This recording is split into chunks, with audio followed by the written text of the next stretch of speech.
Bonjour à toutes et à tous et merci de nous joindre dans la salle de presse virtuelle de la Commission européenne et merci également de nous suivre en direct sur Europe by Satellite. Nous sommes le lundi 3 mai. Nous avons quelques annonces à faire pour vous aujourd'hui avant de passer à vos éventuelles questions.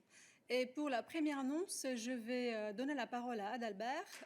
Il vous présentera la proposition qui a été adoptée par la Commission ce matin, sur laquelle vous avez déjà eu un briefing technique et c'est la raison pour laquelle nous commençons cette réunion de midi un peu plus tard. Adalbert. Adalbert prépare son ordinateur parce que nous sommes tous passés à l'électronique. Nous essayons d'utiliser pas de papier ou très peu de papier en salle de presse. Donc une fois qu'il a retrouvé ses fichiers électroniques, il sera sur le podium. Et le voilà.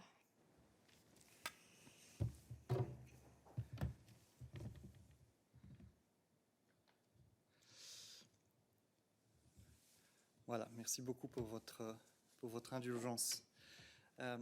We have news today related to travel from outside the EU. The Commission is proposing to ease restrictions on non-essential travel to the EU to take into account the progress of vaccination campaigns and developments in the epidemiological situation worldwide, while addressing variants through a new emergency brake mechanism.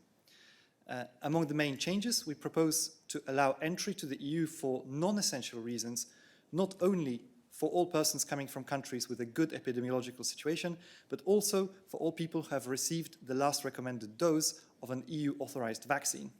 This could be extended to vaccines having completed the WHO emergency use listing process. In addition, we also propose to raise the threshold used to determine a list of countries from which all travel should be permitted. This should allow the Council to expand this list. At the same time, the emergence of coronavirus variants of concern calls for continued vigilance. Therefore, as a counterbalance, we propose a new emergency brake mechanism to be coordinated at EU level and which would limit the risk of such variants entering the EU. This will allow member states to act quickly and temporarily limit to a strict minimum all travel from affected countries for the time needed to put in place appropriate sanitary measures. It is now for the Council to consider this proposal. A first discussion is scheduled at technical level in the Council tomorrow, followed by a discussion at the meeting of EU ambassadors on Wednesday. More information is available in our press release.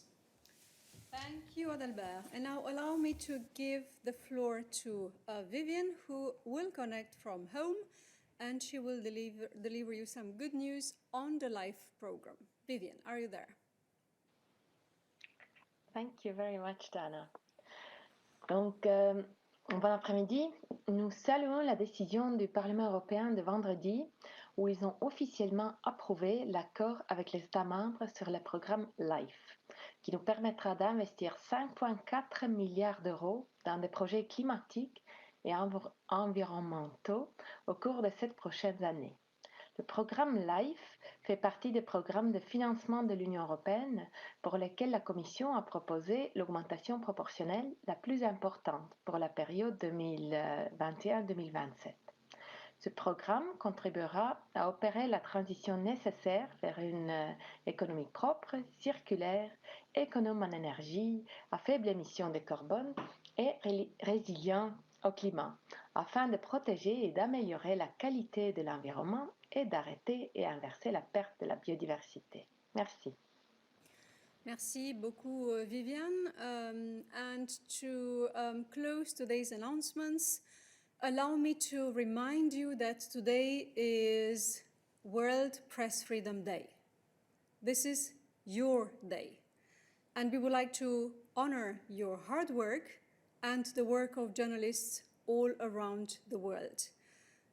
It is an important work that you are doing, and as we have been seeing over the years, and tragically also more recently, this is an increasingly dangerous work. And here we have a special thought for the 2 Spanish journalists who were killed in Burkina Faso last week. Thank you all. Thank you for your commitment and devotion. The past year was a very challenging one for everybody, but for the media, it clearly was a tough one. we have had to adapt to new ways of working, to online press conferences and virtual briefings. So our way to interact with each other has changed. But what hasn't changed is your relentless determination to ask questions, to ask difficult questions, and to ask uncompromising questions all over again. We thank you for this, because that's important for society, and because this is how democracy works. And on this day, let us reaffirm that the EU will always defend media freedom and pluralism. And we are determined to do more in Europe and around the world. Media should be able to work freely and independently. This lies at the heart of European values and of our democracies. Freedom of the press in the EU is often taken for granted. It should not. You will find more information in today's daily news and in the declaration by the High Representative on behalf of the EU of what we are doing and of what we are planning to do regarding press freedom. And with this, we are ready for your questions. Let me see who has requested the floor. And I see that Moses has his hand up. Moses, go ahead. Yes, thank you very much, Dana. I have a question related to the vaccination programs in EU. It might be a difficult question, as you said, but still, I hope I will get some kind of an answer. As you know, there is this COVAX program where richer countries have pledged to, let's say, to give away vaccines to low-income countries. And EU has already funded quite a lot, but the problem is, as we all know, the availability of vaccine doses. I would like to clarify, so my question is it correct to say that the EU will give away, let's say, its surplus or excess number of vaccine doses only after it has reached its own vaccination goals in the EU member countries, I suppose by this summer? And that brings me to the next question, because we heard before that EU in principle has ordered signed contracts for more than 2 billion vaccine doses with vaccine producers. So is there any prognosis, let's say, how much of that will be, let's say, distributed to EU and to EU countries in the coming months? And how much do we expect that can be given away and when to other countries in the world? Thank you. Thank you very much, Moses. This is a very complex question, and I will give the floor in a minute to Anna to tell you what we are doing through COVAX. But allow me, first of all, to set the stage by saying that the European Union is working around the clock on several axes to ensure that not only the Europeans, but also the rest of the world can be vaccinated as quickly as possible, because this is our best shot to leave the pandemic behind us, or at least to control it. So first of all, it is focused, as you know, on providing vaccines for Europeans, and there we have a very clear target of vaccinating at least 70% of the adult population in July. Secondly, and at the same time, this is not something which will come after we would have completed the vaccination of Europeans. So from the beginning, from when we started to deliver vaccines for Europeans, we were equally active on delivering vaccines or on supporting the delivery of vaccines to low and middle income countries through COVAX.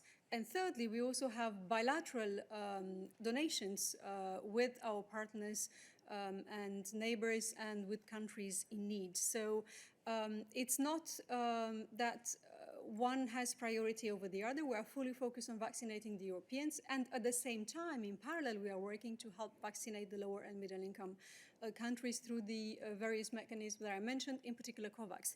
And here I would like to give the floor to Anna to tell us where we are on COVAX and the deliveries of vaccines with a major EU contribution in terms of financing. Anna, are you there? Hello, do you hear me? Yes, all good. Go Yes. ahead. Yes. Okay, thanks. Thanks so much, Master, for the question. So indeed, as Dana has explained, the European Union as a whole, Team Europe as a whole, has invested a lot in COVAX, in the COVAX facility. We are a leading contributor. We have increased to 2.47 billion euros, our contribution to help COVAX deliver safe and effective vaccines for the lower and middle income countries. To date, well, you know, the objective of COVAX, which is to be able to deliver 2 billion doses by the end of the year to all participant countries. And at least we're talking about 1.3 billion doses for the lower and middle income countries.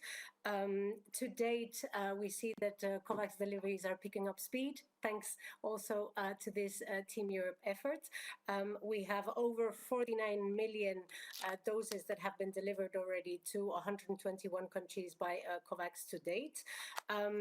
As you've said, we're also working in parallel with our member states. As the Commission, we're facilitating discussions and coordinating the process. Sharing vaccines with partners is not only, of course, about international solidarity, but it is also in the EU's own interests, because this will help us, of course, to accelerate vaccination everywhere, which is key, safe and effective vaccination, and also, of course, to help break the vicious circle and the risk of new mutations, and so finally reducing the health risk for all. And as you probably are aware already, some of our member states have already announced that they will be sharing doses through COVAX. France actually announced, I think it was last week or a couple of weeks ago, that they will be donating overall 500,000 vaccines doses to COVAX by mid-June. I think you maybe also heard as well the Spanish Prime Minister Sanchez also announcing that Spain intends to share between 5 and 10% of its doses to COVAX. And today also we're expecting the announcement that Sweden will also be donating 1 million doses to COVAX. So member states are, of course, free to donate through COVAX. We have also seen examples where member states are sharing directly to partner countries, and we've seen in particular the example of Romania that has already shared with Moldova over 200,000 doses, and this was thanks also to the coordination of the EU's civil protection mechanism. And here my colleague Balázs has informed you of this already some weeks ago. So indeed, we're working on many different fronts, as Dana has said, in order to be able to not only vaccinate European citizens, but also very much help to vaccinate in our partner countries. And maybe here I would just like to recall that today Commissioner Várhelyi is also traveling to the Western Balkans, where of course the EU, thanks also to the cooperation of Austria, has been able to secure 651,000 doses to help vaccinate medical workers and vulnerable groups in the Western Balkans. And these were of course also doses that were secured under the EU's advance purchase agreement. So indeed, we are working on many fronts to try and make sure that we can speed up safe and effective vaccination everywhere. Thank you. Thank you so much, Anna. I will now invite you to keep your hand raised if you have additional questions for Anna on this topic. So COVAX or sharing of vaccines with lower and middle income countries through this scheme or differently. So please only keep your hand up if that's the topic of your question. So Thomas, do you have a question on this? Then go ahead. No, I'm sorry. I wasn't quick enough to unraise my hand. Sorry about it. No problem. Then let's see with Jorge. Jorge, do you have the question on this? No? Doesn't seem to be the case either. Oh. No. Very good. So then I will invite you to wait a bit until I check that there are no additional questions for Anna on this topic, but I think that Mira has a question for Anna. So Mira, go ahead.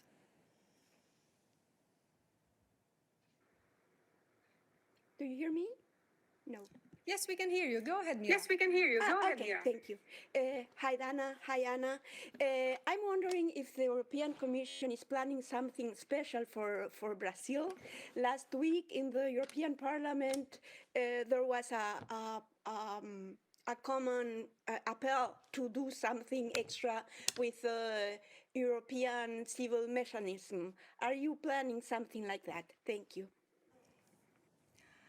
Thank you so much. So this is about the civil protection mechanism and any humanitarian aid. So it's not for Anna, but it will be for Balázs. But since I see no other questions for Anna, I will invite Balázs to provide you an answer. Thank you. Thank you. So, of course, we have the EU civil protection mechanism, which is at the moment activated by a number of countries around the world. This is a mechanism which is always there. At the moment, we are facilitating, for example, a significant amount of help for India. Now, in particular, in terms of Brazil, I know that the country has activated the mechanism on a few occasions in the past year in the context of COVID, and I also know that we have channeled support, especially medical material, to Brazil. Now, I would need to verify if at this point in time there is an open request from Brazil and come back to you. But of course, even if this is not the case, the Brazilian authorities are always, of course, welcome to activate the mechanism. And then in that case, via our Emergency Response Coordination Center, we would be doing our best to examine the request and respond as soon as we can with as much help as we can. Thank you very much, Balázs. I will now invite you to raise your hand if you have additional questions for Balázs on humanitarian aid and on the civil protection mechanism in particular, especially since there were many news coming from this side over the following weeks in relation to support for countries affected by the pandemic. So please keep your hand raised if you have a question for Balázs. I see no one. Do you have any other questions for Balázs today on the other topics that he covers? That is not the case either. So thank you very much, Balázs. So now I open the floor to other questions, and I see that Ricard is willing to ask a question. Ricard, go ahead. Thank you, Dana. Do you hear me? Yes, all good. Go ahead. Perfect. Thanks, Dana. It's a question, I think, for both you and Petr Stano. It's about the news from Friday that Russia has declared Commission Vice President Vera Jourova a persona non grata.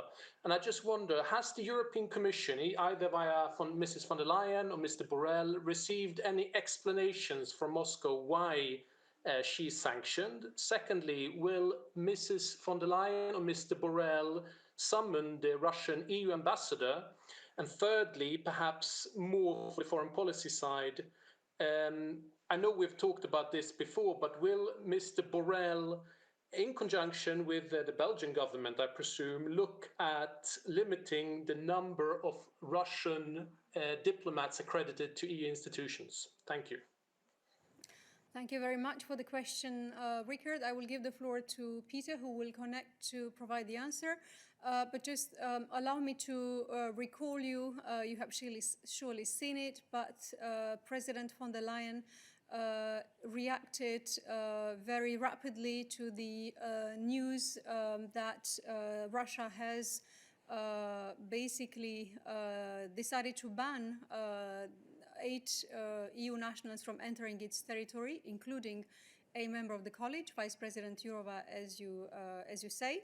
And very rapidly on Friday evening, the President condemned in the strongest possible terms this unacceptable decision to ban those EU nationals from entering its territory.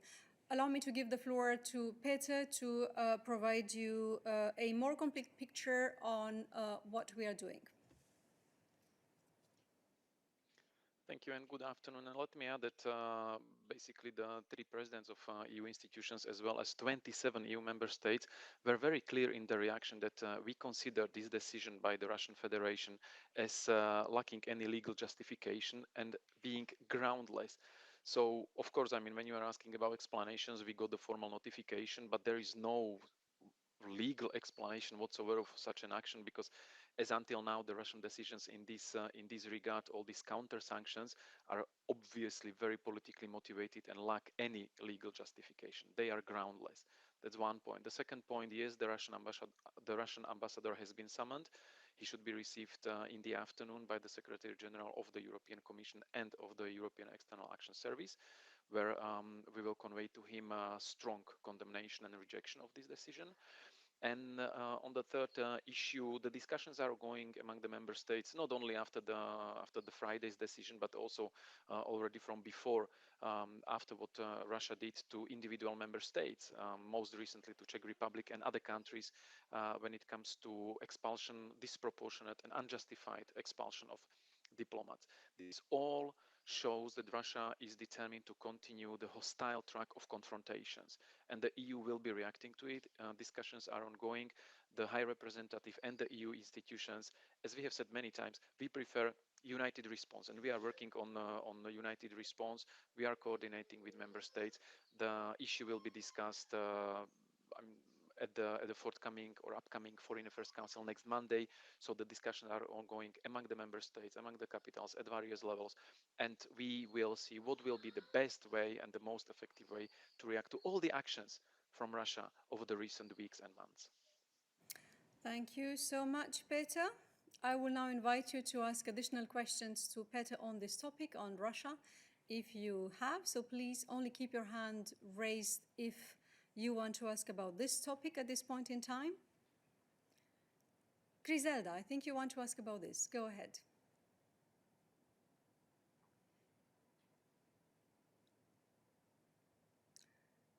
Sorry, it's not about this. It's about the new proposition for certificate international. Thank you. I wait. No problem. Griselda, I will get back to you in a second, but I first want to see if anyone else has questions for Peter on Russia. David, is your question about Russia? Yes, thank you, Dana. A question to Peter. Peter, does the IREP think, as he said in the Parliament last week, that the best place to react is the Council of Europe, or that the Council of Europe could be more effective, as he said, in front of the Parliament than the EU on this? And the question to you, Dana, apart from condemnation and so on, what the President think the EU should do? It was Ursula von der Leyen that named her commission as geopolitical commission. So I'm wondering, what is her thinking? What the EU should do toward Russia? What is her proposal? Thank you. Thank you so much, David. Peter, first, Council of Europe, EU Council. Yes. Well, indeed, the best place to react is the international stage, and the international stage has various levels. So one level is the reaction from the EU level. This is being discussed. This will be done in one way or another, based on the agreements by the member states. The next upcoming discussions is the one at the FAC next Monday. We will have European Council towards the end of this month. Another level is Council of Europe, where we can, and this is what the HRVP was saying in the European Parliament last week, where we can also try to convince or try to achieve the change of behavior of Russia and Russia, and making Russia stick to the rules, because there they are sitting at the table in the same club, subscribing to the same rules. The EU as such cannot enforce Russia or force Russia to fulfill all the EU rules that we would like to see. But when you are a member of Council of Europe and you are in breach of your commitments, then the body, the organization, has means how to make you, let's say, pay for it, of course, in quotation marks, to bear the consequences. So this is what the High Representative was mentioning. And then we have another level of the international stage, and that's for example, the upcoming discussions of the G7. The foreign ministers of G7 are going to meet in London today, tomorrow, and on Wednesday. Russia will be on the agenda, so they will be discussing how to proceed. If you noticed over the last few weeks and months, the G7 were very united and very, very firm in condemnation of whatever Russia was doing when it comes to the case of Mr. Navalny, when it comes to the actions by Russia against Ukraine. So this is all the context of the possible actions. This is a big issue with many different aspects that need to be tackled from different sides and at different stages. I mean, like international stages, not like phases. So at different venues. And this is what the HRVP was saying. So if we can proceed as the EU in united response, taking the measure at our disposals, it would be great to agree on them, and the discussions are ongoing. If there are measures that we can take in international fora, where Russia is also a member, great, that we could achieve something. And then we will be also dealing with this at any other international stage, because what is going on, this has nothing to do with the constructive behavior on the international scene. This is clearly a path of confrontation that leads only to further deterioration of the relations between the EU and Russia. And when we take it in the broader context, also to the deterioration of the situation regionally, because actions of Russia against Ukraine, for example, or to the deterioration of the human rights situation of the Russian citizens. And this is the case of Mr. Navalny. So this is a very complex issue with many different aspects that need to be tackled with different means at different levels and different forums. Thank you very much, Peter. And David, as concerns the question that you asked to me, first of all, thank you for recalling that indeed President von der Leyen's vision for this commission as a player on the international stage is that of a geopolitical commission. In terms of what does it mean? It means playing the role that we need to fulfill as European Commission in order to enable the EU to be a player on the world stage and to work for achieving progress on all the important matters for the European Union, be it climate change, being digital, being cooperation on health, being resolution of conflicts, being democratization or human rights. And you have certainly seen how vocal the President, as well as other relevant members of the College, are on all those matters. Now, specifically on Russia, what does the President think? I think that we have been saying very clearly what the President thinks about the latest action taken by Russia in relation to the banning of the 8 EU individuals from entering its territory. The President expressed herself very clearly on Friday, first of all through a joint statement joined with the President of the European Parliament and with the President of the European Council. And that statement says very clear that she condemned, together with the other 2 presidents in the strongest possible terms, this later decision by the Russian authorities, that this action is unacceptable, lacks any legal justification, and is entirely groundless. She also said that this is not targeting just the individual concerned, but that the European Union as such is targeted, and we will act as one. She also said that this is only the latest in a series of acts which demonstrate that the Russian Federation is on a confrontation course with the EU. So I think that the President of the European Commission has expressed her views very clearly with the others, but it also, being geopolitical also means acting in unison and jointly with the other players in the European Commission, in the European Union, and this is what the President has said and has done. Therefore, I have no specific individual action or thought from the President to share with you at this stage, though Peter explained the process in which the European Union, the 27, will contemplate the next steps and the action in this specific sector. Thank you for this. David, you have a follow-up. Yes, very, very quick follow-up. I know what she thinks, and she published in a statement. I would like to know what she would like to do. I remember her State of the Union address of 2020, and I quote, she said, no pipeline will change the behavior of Russia. That quote was seen as a no to Gazprom, to Nord Stream 2. I'm wondering if she intends to do something, even by phone, calling Berlin, for example. And sorry to contradict you, Peter, but what the IREP said during his speech at the parliament is this sentence. With regard with Navalny case, let me say that there is a place where we can do something. It's the Council of Europe. In the Council of Europe, something can be done more than here.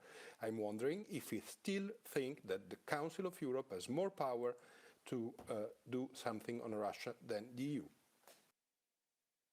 Thank you very much, David. Indeed, thank you for also recalling that reference from the State of the Union speech of September. The thinking of the President hasn't changed in relation to that and many other issues related to Russia, but I have no action to announce in relation to something specific on Russia at this stage. As I said, it is important that the 27 discuss the matter and that the best course of action is taken at any given point. Peter, you have something to add to the follow-up question from David? Absolutely. I would just recall once again that what HRVP said was said in certain context. And exactly, I mean, in the case of Mr. Navalny, Council of Europe is actually the forum where we can achieve something because there have been rulings, verdicts by the European Court of Human Rights, which belongs basically to the Council of Europe, which are dealing with this case. So the verdicts need to be enforced, and Russia, by ignoring them, is breaching directly its obligations. So Russia is in direct breach of its obligations and its commitments that are stemming from its membership in the Council of Europe. So this was the logic of what HRVP was saying, because as I said before, if you are a member of an organization, the organization can enforce you to stick to the rules, and if you don't, then make you responsible for this and bear the consequences. So this is actually a good example of what the Council of Europe and the European Court of Human Rights can do in such cases when the human rights of citizens of Russia are violated in such a way as the rights of Mr. Navalny. Thank you, Peter. I will now invite you to keep your hand up if you have additional questions for Peter on Russia.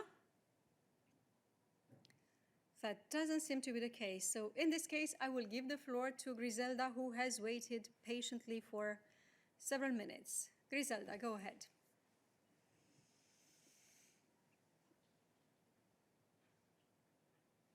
Non? Maintenant, merci. Ma question, c'est sur la nouvelle proposition pour ouvrir les frontières de l'Union aux pays tiers. Je comprends que, à part de proposer ça, d'ouvrir les frontières sous condition, vous faites une proposition qui est un changement de système.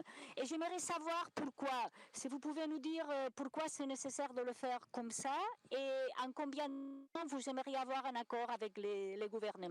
Merci beaucoup. Merci beaucoup, Griselda. J'invite Adalbert de monter sur scène pour te donner la réponse.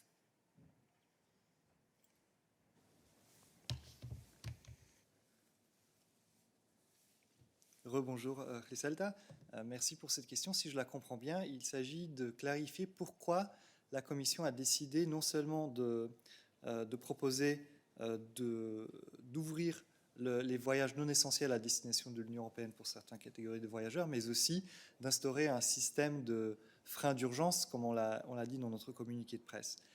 Eh bien, cette double approche est liée à l'évolution de la situation épidémiologique dans le monde. D'un côté, nous avons des pays, y compris tous les États de l'Union européenne, où la situation épidémiologique est extrêmement influencée par le développement des vaccins et de l'avancement des campagnes de vaccination, ce qui permet, avec les nouvelles connaissances scientifiques qui continuent à émerger, d'ouvrir les voyages à certaines catégories de voyageurs de manière sécurisée et sûre, donc pour la situation épidémiologique dans l'Union européenne.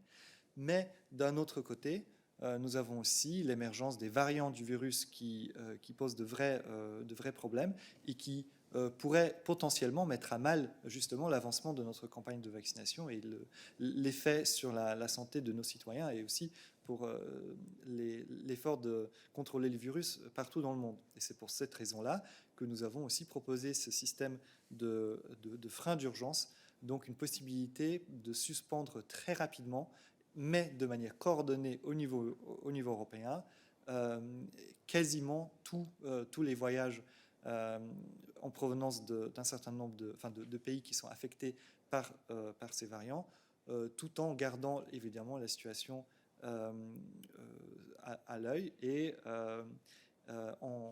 de manière temporaire. Merci beaucoup Adalbert. Je pense que Griselda a une question de suivi, donc Griselda, vas-y. Merci. J'aimerais savoir, la décision sur ce frein d'émergence, c'est à l'unanimité et en fait, c'est un pouvoir des États membres de décider de s'il veut d'une certaine façon que quelqu'un ne rentre pas dans son territoire si c'est hors Union européenne. Est-ce que vous attendez vraiment que les États cèdent, disons, collectivement ces pouvoirs ou qu'ils les délèguent d'une certaine façon? Merci.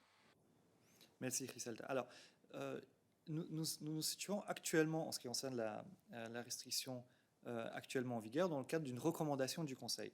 Donc évidemment, du point de vue strictement juridique, cette recommandation ne crée pas d'obligation stricte pour les États membres de la suivre. Ceci dit, comme les États se mettent d'accord ensemble sur une approche, évidemment, il y a une attente que tous les États suivent cette approche.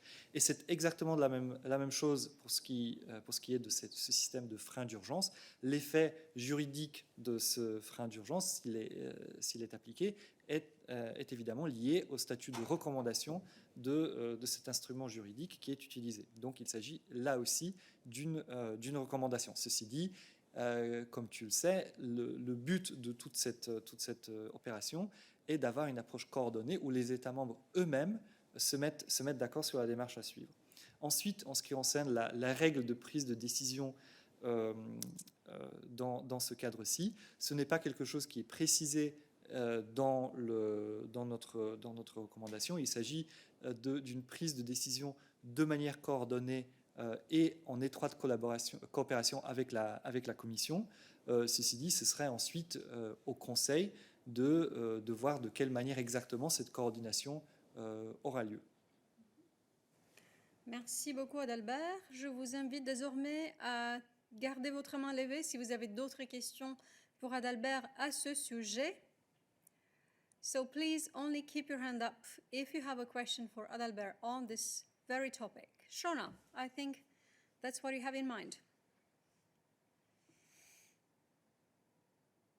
The EU, the Council and the Commission will decide on a list of countries that will allow for travel into the EU, but each member state will have their own decision around restrictions. So some may require a PCR, negative PCR, and so on. And then second of all, does it matter which country you come from just once you're fully vaccinated? So you could be coming from an area with a very bad epidemiological situation, but if you're fully vaccinated, you're also allowed to travel. And then my other question is, why do we know Ireland is not going for, is the only member state that's not agreeing to get involved? Thank you.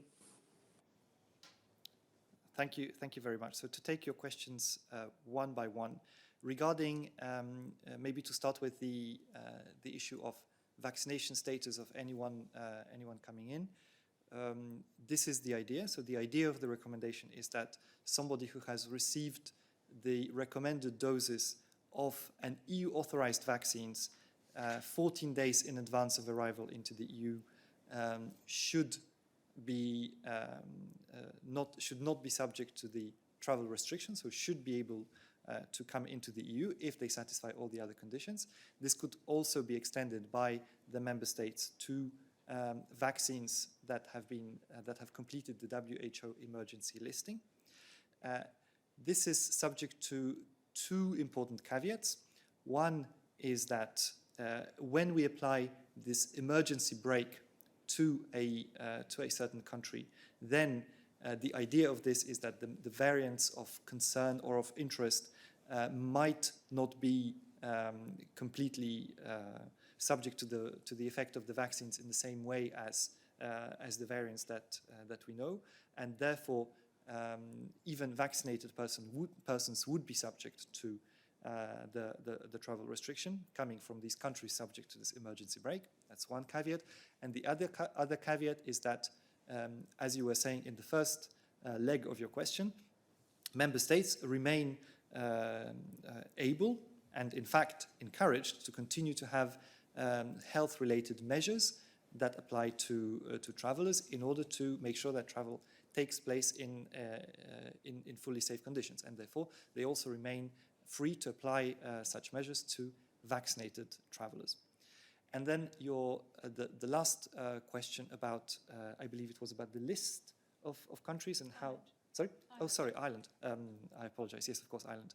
So we're in a specific legal situation when it comes to this recommendation. And if you read, in fact, the recitals to the Council recommendation that is currently in force, you will see a plethora of different situations of several member states and, in fact, Schengen-associated countries due to the legal status of their participation in the Schengen area.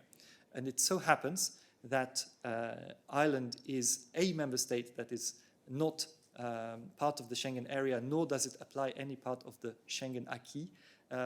Any part is exaggerated, but that is not subject to the Schengen acquis for the purposes of this recommendation, and therefore legally it was simply not possible to explicitly cover Ireland. This said, the recommendation also specifies that Ireland could be covered if it chooses to align itself on this recommendation. So of course that remains very much an option. Thank you very much. Shona, I think you have a follow-up question. Go ahead. Yeah, just on that, is there any update in relation to the Commission's interaction with Ireland in relation to the mandatory hotel quarantine? Have the Irish government responded to concerns from the Commission yet? Thanks. Yes, indeed, Shona. There are no news in comparison to what we told you last week, so I will not call Christian on stage for just telling that. But keep the space, keep the eyes on the space, stay tuned, because if there are news, you will hear from us. Any other questions for Adalbert on this matter? Yes, I believe Laura has a question for him. Laura, go ahead. Thank you for the floor. Laura Valentini for Totally Laura, Production. unfortunately, we can't hear you well. Is Better. this better? Yes, much better. Oh, okay. Great. Laura Valentini for Total Production. Considering a case in which member states has a good pandemic situation, but opts to restrict non-essential travels, even for people that are vaccinated coming from a country with a worse pandemic situation. Does this proposal provide measures for handling this kind of situation? Thank you for the floor. So, let me maybe unpack a little bit this question. The recommendation, the proposal for an amended recommendation, does not provide for specific measures for what happens in case a member state decides to apply a travel restriction in one way or another. What it does is it recommends to the Council, so the proposal is that the Council recommends to the member states to apply a certain set of rules. And one of these rules is that if somebody who is fully vaccinated in the way that I just explained should not be subject to the travel restrictions, so should be able to come to the EU, except in the case when there is this emergency brake situation or mechanism that is applied. I hope that clarifies. Thank you very much, Adalbert. I understand that Marta has also a question for Adalbert on this same topic. If that's the case, Marta, go ahead. Marta from Spanish television. I would like to ask for a clarification, if it's possible. I guess you want this measure to be operational by the end of May, if the member states agreed on that. But I'm not sure if does this mean that, for example, at the end of May, a traveler coming from the USA completely vaccinated can come to Belgium without restrictions, and me, for example, going from Belgium to Spain, if I would be completely vaccinated, would have to be with PCRs and quarantines and all that stuff, because the green certificate is not going to be operational until July or at least the end of June. Thank you. Thank you. And this is a question that enables me maybe to clarify an aspect of the recommendation of the proposal that we made that that could become a recurrent question. So what we are proposing is that people who are fully vaccinated should not be subject to the travel restrictions, so should be able to come into the EU. However, the recommendation is not to exempt these travelers from measures such as testing or quarantine. This still remains very much in the hands of the member states. This is very much allowed, or even in fact encouraged when member states believe that this is necessary. So there is no question of making international travelers or putting international travelers in a better situation than Europeans, and especially not to subject them to less strict sanitary measures than Europeans themselves. I would also like to recall that when it comes to our proposal for the digital green certificates, which were made in order to facilitate free movement of European citizens within the EU, we are not covering with this proposal only people who have been vaccinated, but also tests and recovery. So we in fact have a broader set of people who would be able to benefit from the digital green certificate than only the fully vaccinated travelers that we would be covering with the proposal for the recommendation that we made today. Thank you very much, Adalbert. I will now check if there are any additional questions for you on this topic. I see that Georgi's hand is raised. Georgi, is it about this? Yes, yes, Dana. It's for Adalbert, but also for you, Dana. I think I'm very happy to hear that people fully vaccinated are welcome to the EU. I wonder when people fully vaccinated will be welcome to this press room. You said, of course, today is World Press Freedom Day. Maybe it's a good time to say what is the horizon for returning to the press room. Thank you. Thank you very much for this question, Georgi. And allow me, not only on World Press Freedom Day, but on any other day, to say that to receive you back physically in the press room would make us very happy. And we have discussed about this. This is something which we always keep at the back of our minds. We always look for what is the best point and the best moment when the conditions are met to receive you back to the press room. As you know, this depends on the evolution of the epidemiological situation in our host country, in Belgium, and as soon as we would have the feeling and the certainty and the elements to make a decision on this, we will. And we hope to receive you here very rapidly. We're also discussing this with your representatives, with API. And again, we will be looking at the logistical changes that we will need to make before being able to receive you in the press room. But we hope that this is going to be soon. We miss you. Adalbert, anything from your side to add? I can only agree. Very good. I will now want to check if any other questions are out there for Adalbert. I see that David and Christian have a few questions, but I know that David's question is on migration. I understand that from our chat, but I do not see other questions about travel. So, David, go ahead. Merci Dana. Je pourrais ajouter que les salles de presse de tous les gouvernements au monde sont ouvertes aux journalistes, même si avec des restrictions. Je me demande pourquoi la Commission n'arrive pas à organiser quelque chose de semblable. Cela dit, Adalbert, ce week-end, il y a eu plusieurs accidents au large de la Libye. Je voulais t'interroger sur un particulier. Un avion de Frontex a vu un bateau en difficulté. Il a appelé les gardes-côtes libyennes qui ont appelé le centre de secours à Rome pour envoyer des bateaux commerciaux. Un bateau européen, Vos Aphrodite, est arrivé, mais il est resté, il n'est pas intervenu, j'imagine parce qu'il n'avait pas l'autorisation de la part des gardes-côtes libyennes ou italiennes, même si les Italiens auraient pu la donner. Et donc, ils ont attendu pendant quelques heures les gardes-côtes libyennes qui sont arrivés et ils ont ramené 93 personnes en Libye. L'Organisation internationale des migrants a dit que c'est inacceptable. Tout ça, je voulais savoir quelle est votre position au-delà des petites conditions juridiques qui autorisent peut-être tout ça, etc. Merci.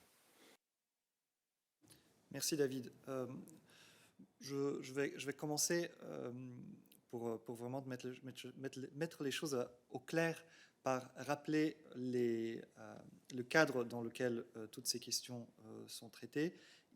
Comme tu le sais très très bien, la question de sauvetage en mer est quelque chose qui n'est pas de notre compétence, c'est quelque chose qui appartient aux compétences des États membres et des autres États côtiers.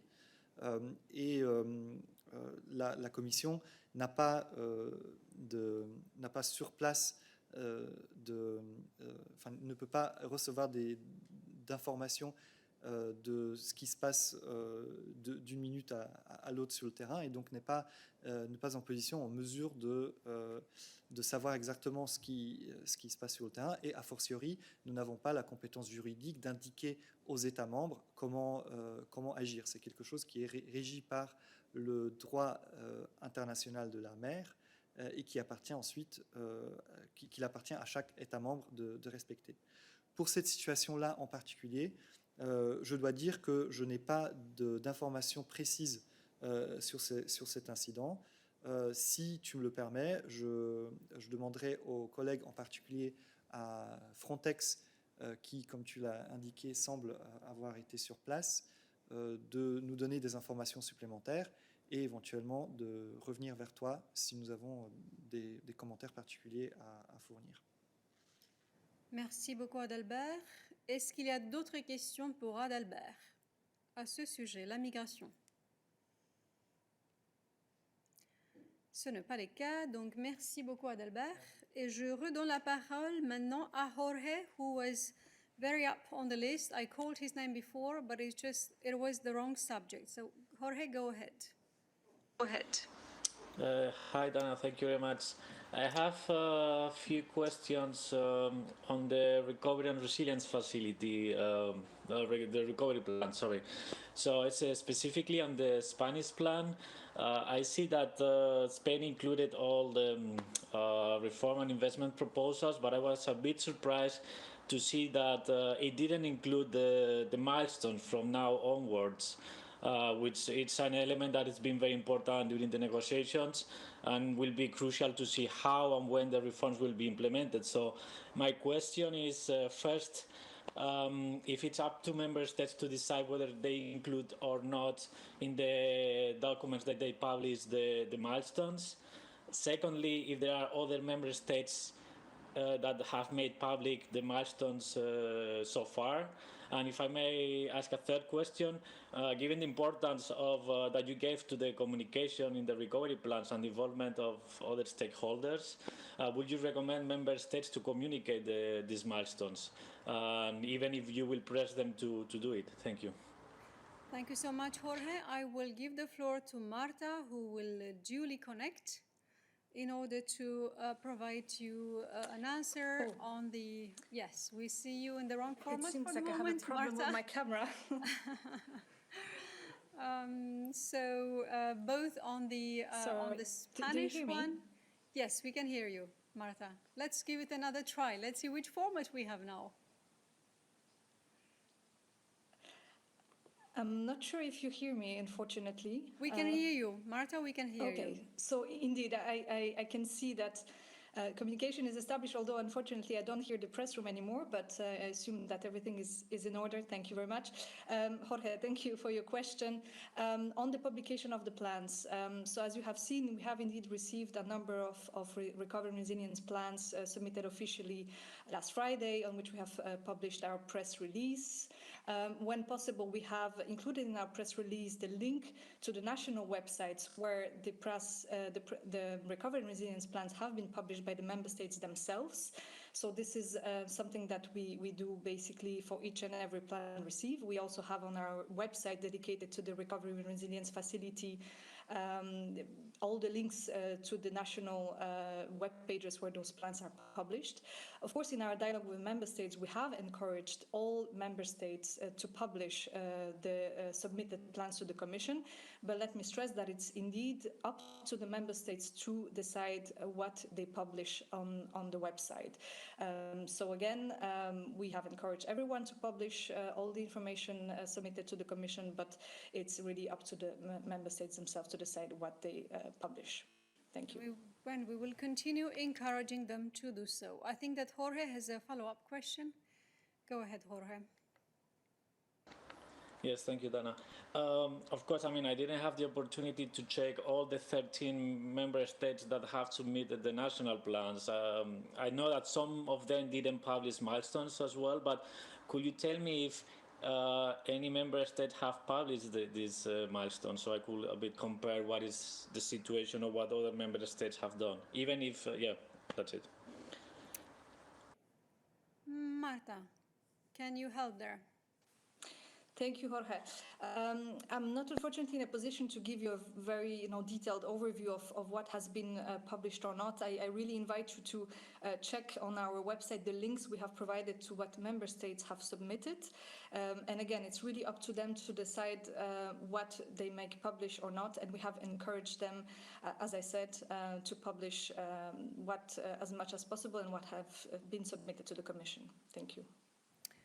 Thank you. I will now further invite you to keep your hands up if you have questions on the recovery plans for Marta, since that's the topic that we discussed right now. I know that Matthijs has a question about that.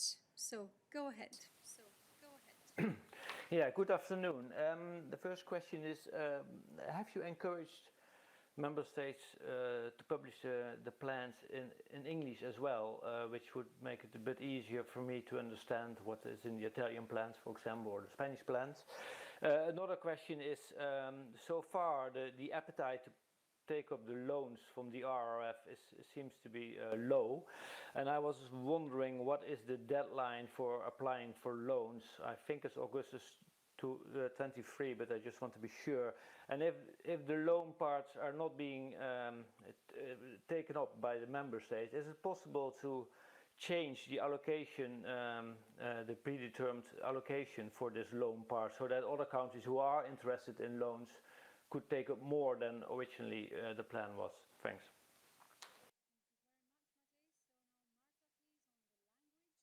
Question, and also on the loans. Thank you very much for your question, Matthijs. So on the question on the publication, again, it's up to the member states to publish what they wish. Of course, they have published the plans in their original version. That's understandable. I'm not sure if they're positioned to provide translations. You should address, of course, your question to the authorities directly. On the question of the loans, I can indeed confirm what you've said, that member states are still it's still possible for member states to request loans up to the 31st of August 2023. So that means that they still have a couple of years basically to decide whether they wish to take up the loans which are offered under the Recovery and Resilience Facility. What the regulation fixes in terms of a maximum limit is the 6.8% of GNI for each and every member state. So this is the limit per member state, and in exceptional circumstances, the maximum amount of the loans can also be increased, subject to the availability of resources. So indeed, so this is the relevant cap that you have to keep keep in mind. And indeed, if member states request later on loans, they can still be available. Thank you. Thank you, Marta. I will now further invite you to only keep your hand up if it's a question for Marta on the RRF. I see that Lorenzo's hand is up. So Lorenzo, is this for Marta? Then go ahead. Yes, it's just something about loans, exactly. She has just answered to part of the question that Mattis has asked the same question, but there is another thing. There are some countries that have asked for loans. Some other countries that were supposed to ask for loans have not asked for loans. And there are countries like Germany, France, Luxembourg that were not supposed to ask for loans. Is there, I don't remember, or I don't know, the decision to have this possibility to ask for loans is open for everybody, or the 10 countries, if I counted well, that that are not supposed to ask for loans have already decided that they will not ask for loans, because anyway they have the same conditions on the market if they go to look for this money on the market, and then it's not foreseen for them that they ask for loans. So I understood that the other countries like Spain, for instance, has not asked for loans. They could ask for quite a lot of money, but they have until the 31st of August, if I understand well. The problem is, if they have not included this money in their national plans, do they have to present a complementary plan for the national plans to include also the loans if they decide to ask for the loans? Thank you. And so, Marta. For your question. So indeed, how I replied also to the previous questions, all member states have the opportunity to request loans. So there was never two categories of member states. The loan facility has always been open to all member states, and it is really up to the member states to decide if they wish to take up the loans or not. As you said yourself, several member states have already requested loans in their official submissions of recovery and resilience plans. So far, we have only received 13 recovery and resilience plans, so we're waiting for more official submissions in the weeks to come.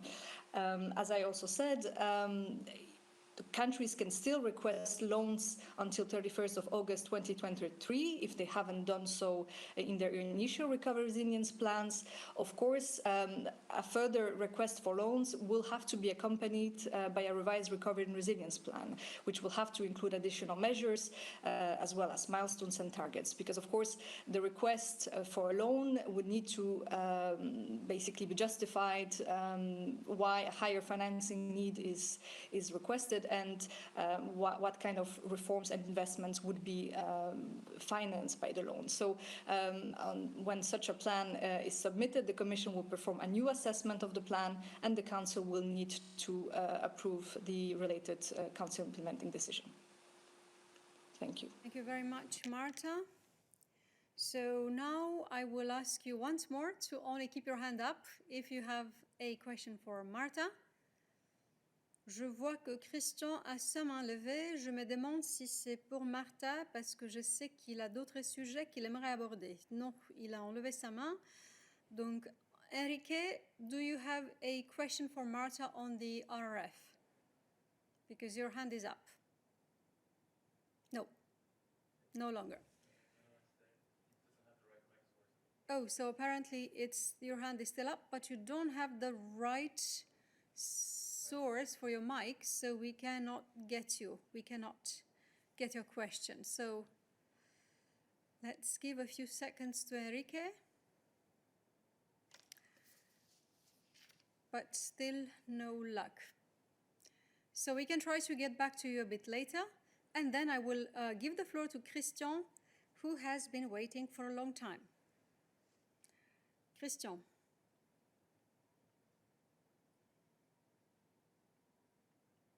Je pense qu'on n'a plus Christian. Vous ne m'entendez pas? Oui, ça va, maintenant ça va. Ça va? Bon, ok. Ok, ma question a trait aux relations entre l'UE et l'Inde, après la petite communication de la présidente qui a annoncé le souhait d'intensifier, d'augmenter les relations commerciales et les investissements avec l'Inde en prévision du sommet qui a lieu dans quelques jours. Je voudrais savoir où est-ce qu'on en est des négociations, des discussions sur un accord de libre-échange et sur un accord pour la protection des investissements. Est-ce que c'est quelque chose qui peut se concrétiser à cette occasion? Est-ce qu'on en est très loin? Et dans ce cas-là, quels sont les obstacles?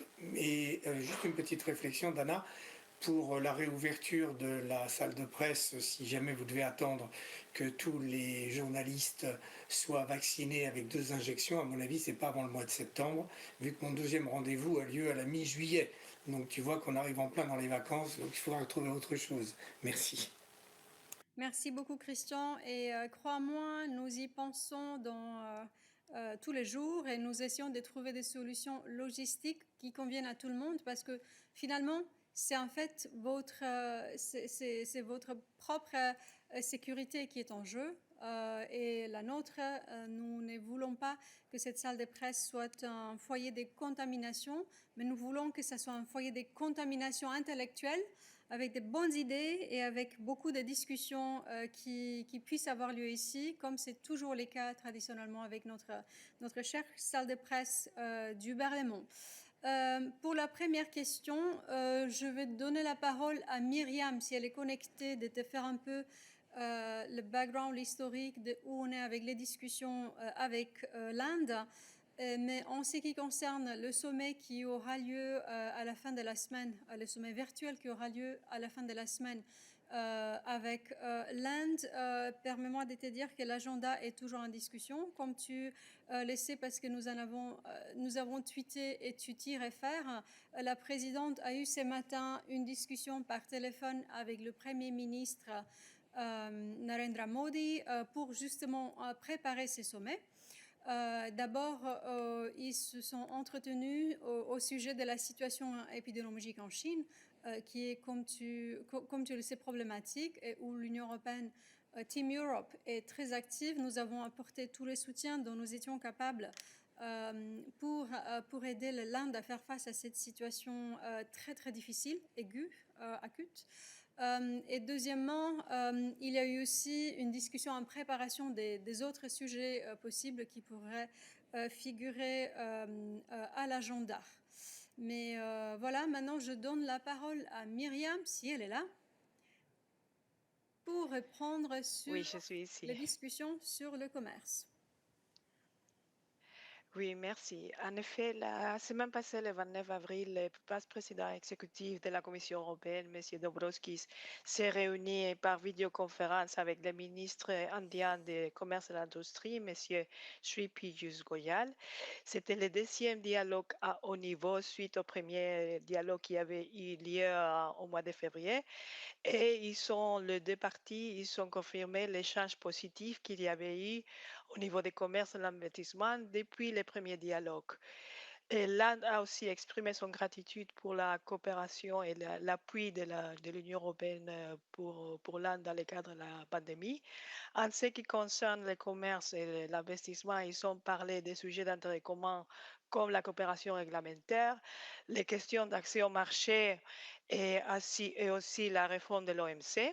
Et maintenant, comme Dana l'a bien expliqué, c'est au sommet qui aura lieu plus tard cette semaine de faire l'état des lieux en ce qui concerne l'évolution et nos discussions sur le commerce et l'investissement et de décider les pas à suivre. Comme la présidente l'a dit dans son tweet, elle est encouragée par la possibilité d'intensifier nos relations commerciales et d'investissement avec la Chine. Et justement, le sommet en question sera un bon moment pour en parler. Christian, tu as une question de suivi. Oui, j'aimerais un petit peu plus de précision parce que ce n'est pas la première fois que je pose la question dans le cadre d'un sommet bilatéral et c'est vrai que la dernière fois j'avais eu une réponse beaucoup plus explicite. Je voudrais savoir, est-ce qu'on peut imaginer aujourd'hui, dans l'état des discussions, qu'on puisse avoir un calendrier pour boucler un accord de libre-échange et ou un accord sur la protection des investissements, un peu comme on l'a fait avec les Chinois, ou est-ce qu'on en est encore très très loin parce qu'il y a beaucoup de problèmes à lever? C'est ça ma question, elle est pas du général. Je voudrais savoir s'il y a des attentes qui sont pour ce sommet, ou si c'est juste un sommet qui sera en plus virtuel, où on va mettre des jalons et faire beaucoup de wishful thinking, mais pas beaucoup de concret. Merci. Pour ta question, Christian. Il est difficile pour nous 5 jours avant les sommets d'anticiper quels seront les résultats de ces sommets. Donc tu comprendras que je ne vais pas me lancer à essayer de te dire ce que nous voulons en sortir. Ce que je te dis est que nous sommes au stade de préparer ces sommets. Il y a des contacts, comme les contacts que je mentionnais entre la présidente et le Premier ministre de l'Inde. Et je cite encore une fois les sentiments que la présidente a exprimés dans un tweet ce matin, qu'elle est encouragée à l'idée d'intensifier nos relations commerciales et d'investissement avec la Chine. Donc, si tu vois un signe positif dans le fait qu'elle a utilisé le mot qu'elle est encouragée par cette perspective, je pense que tu comprendras que nous espérons que nous allons pouvoir faire du progrès.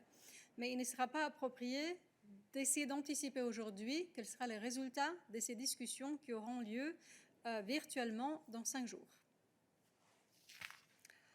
Je passe maintenant la parole encore une fois à Enrique, espérant que cette fois-ci c'est la bonne. Enrique? Bonjour, vous pouvez m'entendre? Oui, tout va bien, vas-y. Oui, tout va bien, vas-y. Ah, très bien. C'était une question pour Martha. Est-ce que je peux déjà la poser? Tu peux poser la question. Martha le sait, elle va se préparer. D'accord. Donc la question c'est... Enrique? Sorry. Enrique? Oui. Voilà. Alors, je recommence. C'était une question pour Martha. Elle a dit qu'elle avait encouragé au pays de publier les plans de reconstruction, mais elle n'a pas dit clairement si vous êtes rassuré de ce que les pays ont publié. C'est la même chose qu'ils ont présenté à la Commission. Et je dis ça parce que dans le cas espagnol, on a trouvé, disons, une mesure fiscale dans le plan qui a été publié. Et le gouvernement, il a dit, oui, c'est publié, mais en réalité, nous n'avons pas l'intention de faire ça.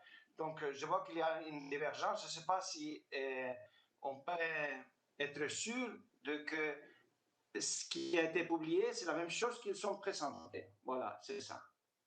Merci pour la question, Enrique. Et Martha va pouvoir te répondre bientôt, mais permets-moi juste de te dire que, comme Martha l'a dit à plusieurs reprises, la publication des plans nationaux, c'est la responsabilité où ça relève de la décision des gouvernements nationaux.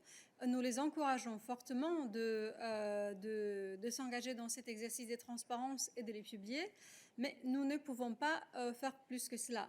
Ce que nous ne pouvons pas faire non plus est de faire un exercice comparatif entre ce qu'ils nous ont envoyé et ce qu'ils ont publié sous des différentes formes, parfois sur des versions abrégées ou autres. Donc, il sera difficile pour la Commission de faire cet exercice de comparaison. Mais sur la question plus générale, Martha, est-ce que tu as des choses à ajouter ? Merci Dana, je pense que tu as effectivement très bien expliqué la situation. Donc nous travaillons sur la base des plans qui nous ont été envoyés de façon formelle. Donc les équipes techniques regardent ces plans de manière très détaillée. Et effectivement, c'est du ressort des États membres de décider ce qu'ils publient sur leur site internet. Donc malheureusement, je ne peux pas vous donner une comparaison très poussée, très approfondie sur les différences sur un ou l'autre élément. Et effectivement, évidemment, pour l'instant, nous n'allons pas non plus commenter sur notre évaluation préliminaire, sur les plans que nous avons reçus ou sur l'une ou l'autre mesure qui serait incluse dans ce plan-là. Donc, c'est tout ce que je peux dire à ce moment-là. Merci. Merci beaucoup, Martha. Est-ce qu'il y a d'autres questions pour Martha au sujet des plans nationaux des relances? Non, plus de questions. Donc maintenant, je donnerai la parole à Catherine. Catherine, go ahead. Catherine, go ahead. Hi, Dana. This morning, the president tweeted that democracy cannot work without free and independent media. And yet we see the dismantling of free and independent media in many, well, certainly in two EU states, Poland and Hungary. The International Press Institute has called on Poland's state-controlled oil giant, PKN Orlen, to immediately halt its interference in the newsrooms and editorial independence of Polska press media. We've seen that since their acquisition, they have 3 editors have been removed, and despite promises not to interfere. We've already seen how the main public broadcaster, TVP, has been found by the OSCE to be working as a platform to attack the government's opponents and to act as a mouthpiece for the ruling party. So, nice sentiments about free and independent media. What are you going to do about it? I mean, the EU, are you planning to take any actions in this area? What about the public service obligations of public service broadcasters?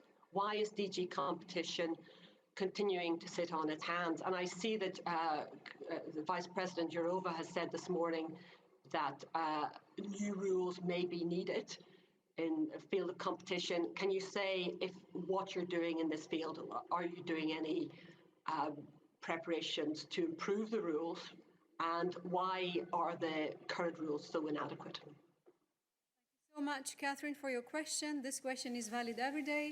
It's perhaps even more valid symbolically on Press Freedom Day. So, Christian, go ahead. Thank you, Dana. Thank you, Catherine, for your question. Let me try to give a bit broader reply to it. So, I mean, of course, we are following closely the situation of media freedom and pluralism in Poland. As you know, our concerns have been clearly outlined in the Rule of Law Report 2020, which notes, among other things, that, and I quote from the report, there is a lack of regulatory safeguards limiting political control over media outlets in Poland, unquote. Of course, we will also look into the relevant aspects again in the upcoming Rule of Law Report this year.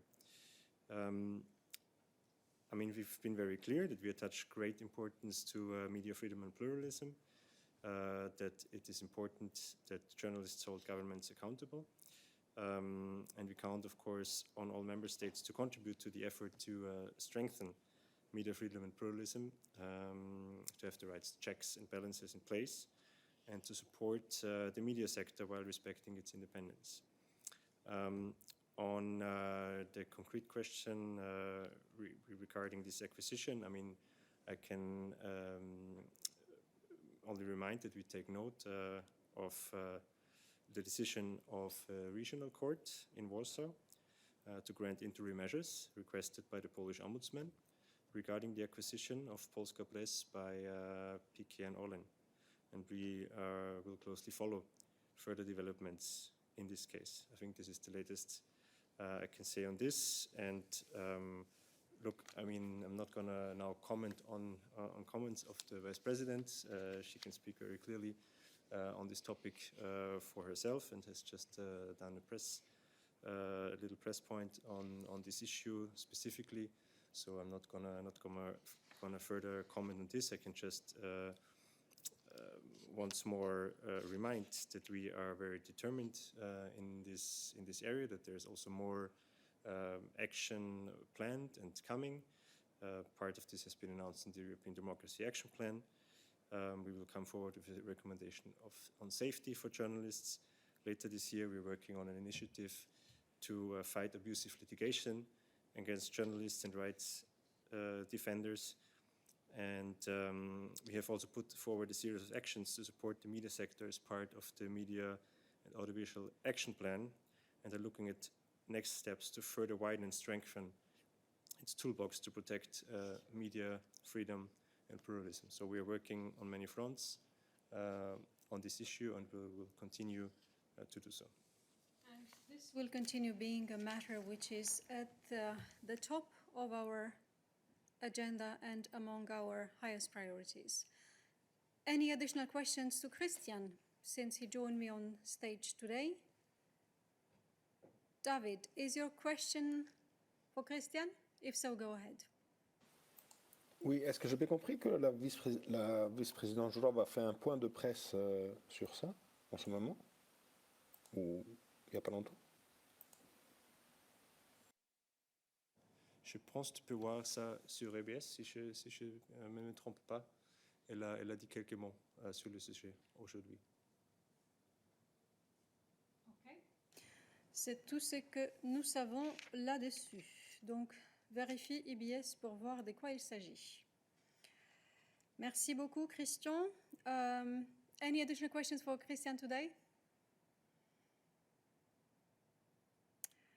Tomasz, I think you also have a question for Christian, so go ahead.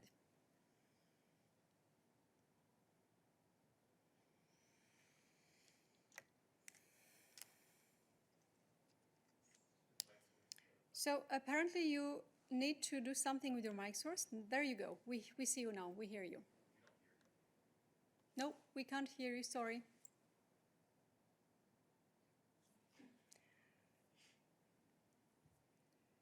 You need to fix your mic source.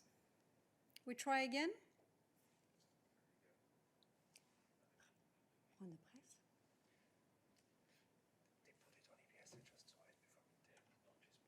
So Tomasz is no longer here. We wait for him to reconnect, but in the meantime, I see that David has another question. So David, if it's for Christian and on this subject, go ahead. Oui, c'est pour toi, pour Christian, pour le service de presse, les cabinets. Je vois, c'est pas le seul cas évidemment, mais ça explique très bien les difficultés qu'on a à travailler avec une salle de presse complètement fermée. J'ai contrôlé sur EBS, effectivement, il y a une déclaration, une interview avec plusieurs télévisions, Euronews, Deutsche Welle, RTBF, ZDF, etc., de Madame Jourova, dans le jour de la liberté de la presse. Mais la méthode que vous avez décidée depuis un an et plus limite la pluralité et la liberté de la presse. C'est ça le problème, c'est pour ça qu'on insiste comme journaliste pour une réouverture calibrée, etc. Je ne crois pas que ce soit correct de ne pouvoir pas avoir l'opportunité de poser nos questions au commissaire. Merci beaucoup, Christian. David, je pense qu'il faut distinguer deux choses. D'abord, la possibilité de poser des questions au commissaire est très importante. C'est quelque chose qui est essentiel et qui a toujours été essentiel, même dans les pires journées de la pandémie, où on n'avait pas beaucoup de possibilités d'interagir, et jusqu'à ce qu'on a introduit ces systèmes qui nous a permis d'interagir à distance, ces systèmes virtuels qui nous lient et qui nous permet de communiquer, même si, encore une fois, rien ne remplace une vraie discussion et une vraie interaction avec votre présence en salle de presse.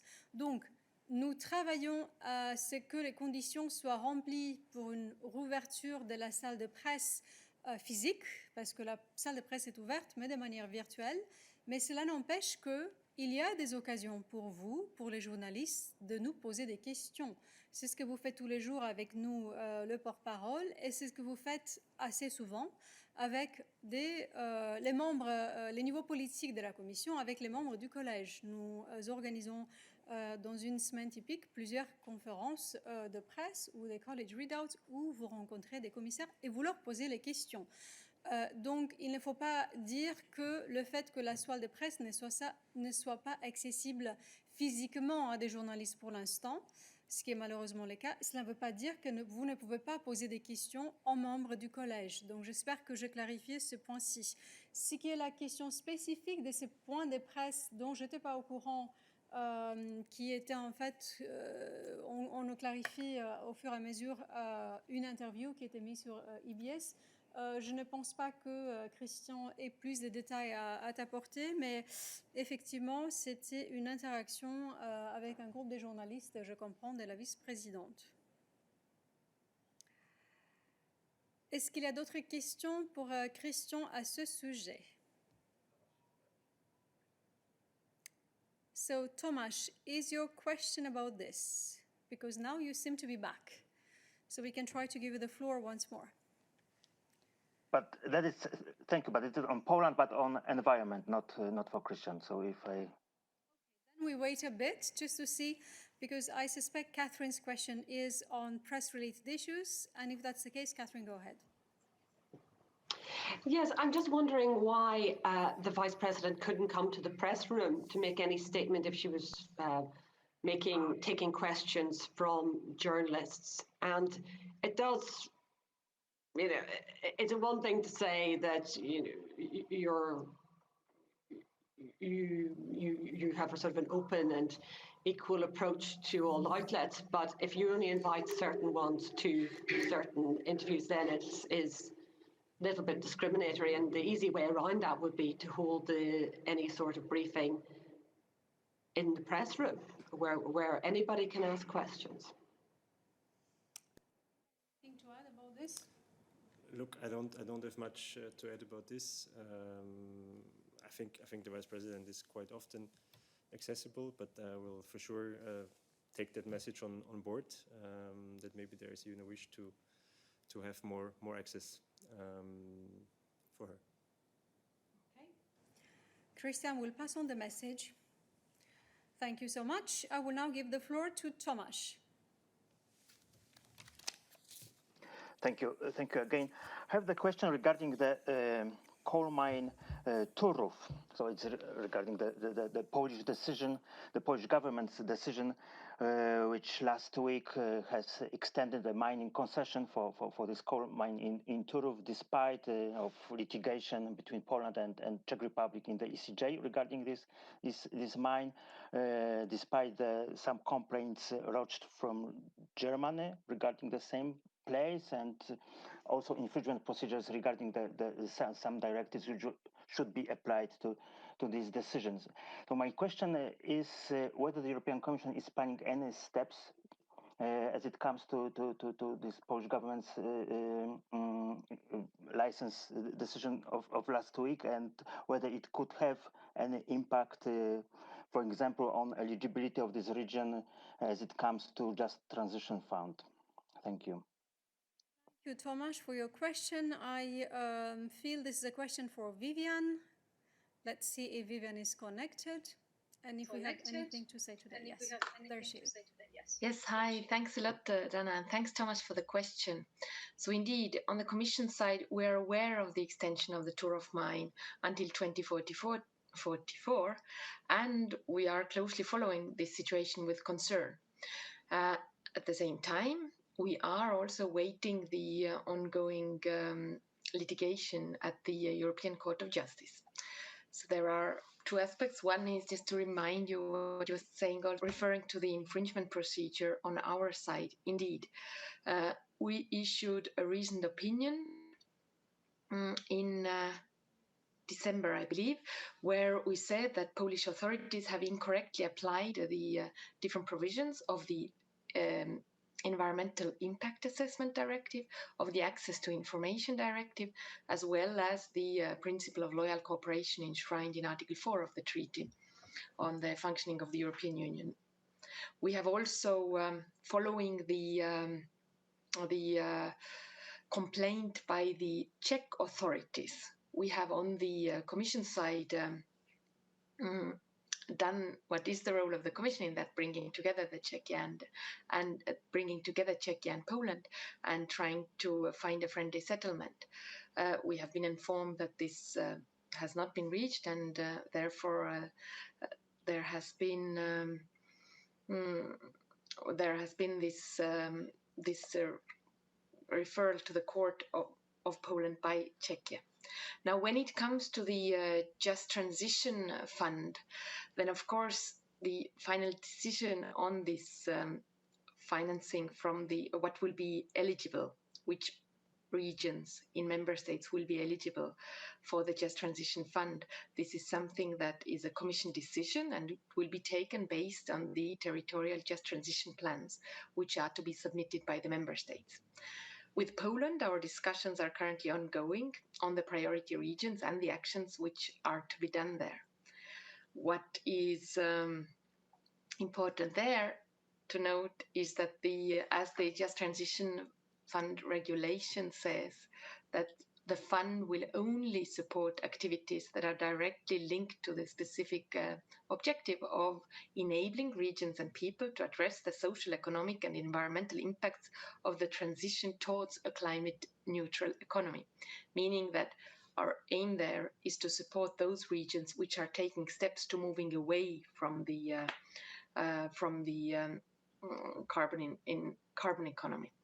So when it comes to the decision by the Polish authorities to extend the extraction to Turów until 2044, that certainly puts at risk the use of the Just Transition Fund to support this region, where, as we can see, transition is not planned from now until 2030. But let me also underline that, of course, there are other funds under cohesion policy which remain in place, be it the regional development funds, the social fund, the cohesion funds, and so on. Thank you. Thank you very much, Vivian. Are there any additional questions for Vivian today?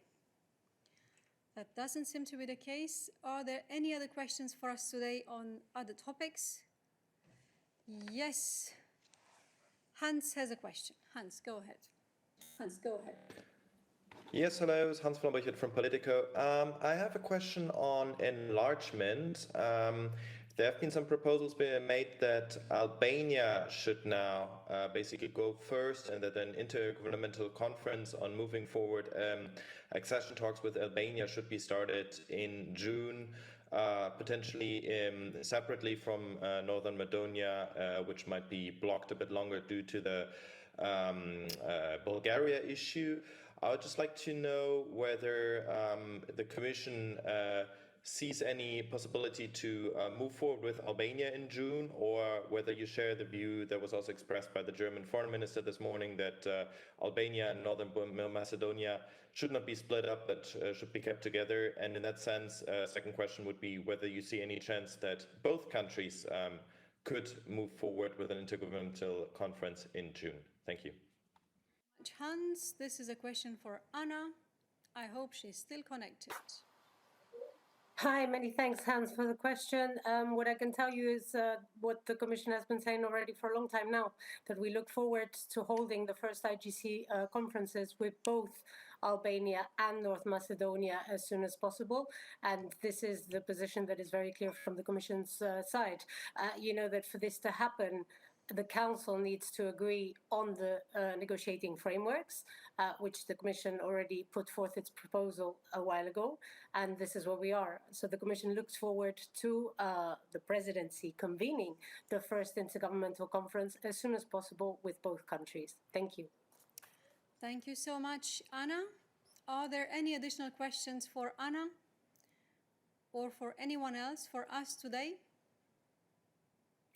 I don't see any, so thank you very much and have a great day.